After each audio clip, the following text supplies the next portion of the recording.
Hello everyone. How many of you here consider yourselves writers? Please raise your hands. I asked who among you consider yourselves writers, but I didn't define what writer means. When I hear the word writer, I might think of Stephen King or J.K. Rowling. Another person might hear the word and think of John Lennon or Bob Dylan. Another still might hear the word and think of Abraham Lincoln or Nelson Mandela. These people were all very different, and yet they are linked by the fact that they were great writers, whether it's writing spine-chilling novels, heart-melting songs, or rousing speeches. But even these definitions of a writer, I feel, are too limited. The simplest definition of a writer is someone who writes, and we're all writers in that sense, in our own ways. I don't mean doing your homework or paying your taxes, not that type of writing. I'm talking about the type of writing that only you can do, that's distinctive to you, that only you can produce. Now, I consider myself a writer as well. For me, that distinctive type of writing is poetry and storytelling. Writing has grown to become a part of my identity, but it wasn't always so. I remember I first started writing when I was in school. I was in the assembly and I remember a new club being announced. It was called the book club. Now, I was very fond of reading, still am. So, intrigued and excited by the idea of getting to discuss my favorite authors and favorite novels, I signed up. But what do I discover on the very first meeting of the book club? The book club is not about books. No literary discussions, no reading. What we did was we just planned school festivals and published school newsletters. And there's no backing out.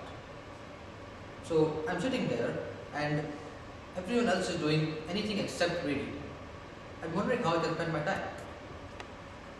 Then I looked down and I noticed the book I was holding, Collected Poems by Gillian Clark. That's it. I could write a poem. And I did. A 4-paragraph poem with a steady rhyme scheme.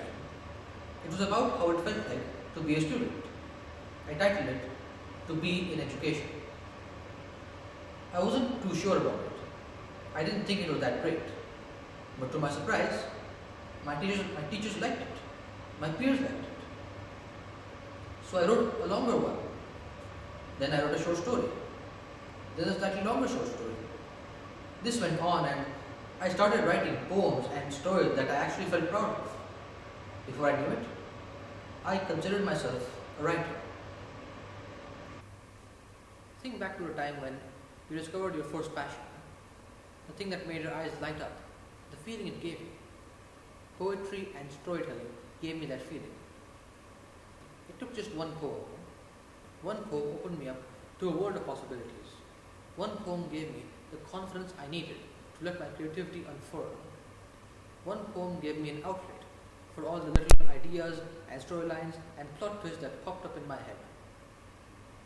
Writing grew to become a part of my identity, something I associate myself with. And same would happen to you.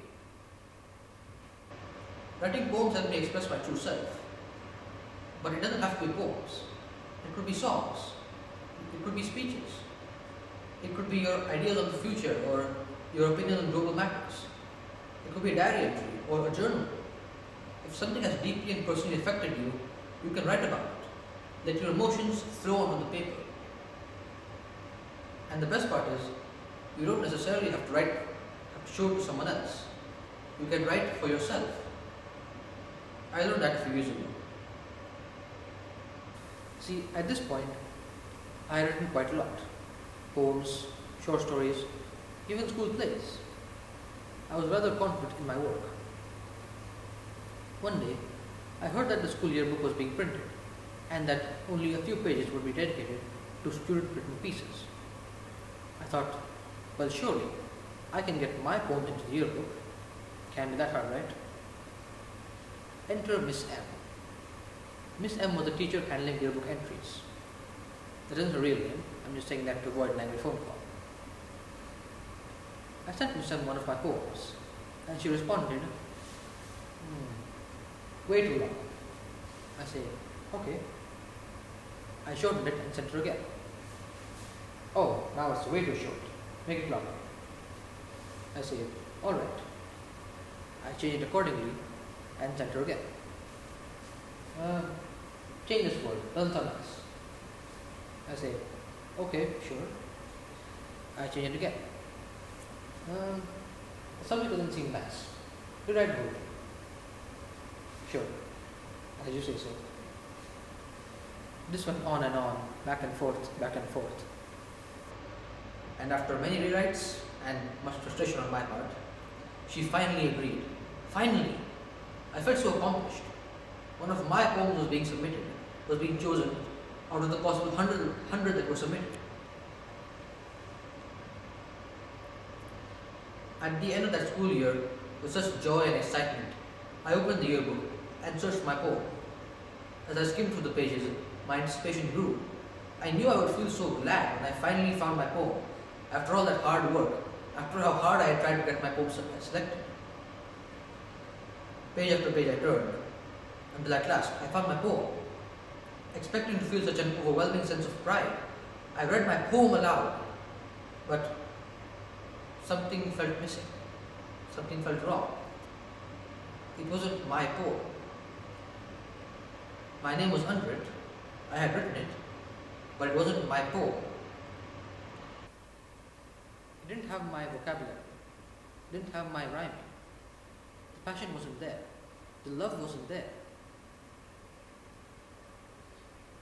The poem wasn't mine. It felt hollow, emotionless, empty, because the part of myself that I added to the poem had faded away. Perplexed, I discarded the yearbook and I searched for my original poem, the very first draft I had sent for the yearbook. When I found it, I read through it one more time and I realized at the start I loved it. I felt really proud of it. It was about poetry itself, about my connection to it, about how it had become a necessary element in my life. I wrote that poem on the back of a piece of scrap paper because at the time I was struck with inspiration and I had nothing else to write on. I ended up keeping that piece of scrap paper instead of the yearbook, and I'm glad for it. Because I expressed myself on that piece of scrap paper. I expressed myself in that poem. That poem was a part of me. That poem was me. And I still have that piece of scrap paper locked away safely in my cupboard to this day still. Writing can help you in more ways than you think. It can help you focus, sharpen your mind, let go of something you've been keeping in for too long, or find something you lost a long time ago. It isn't just about writing down a few words on paper or typing into a word file. It's about finding something about yourself that you didn't know.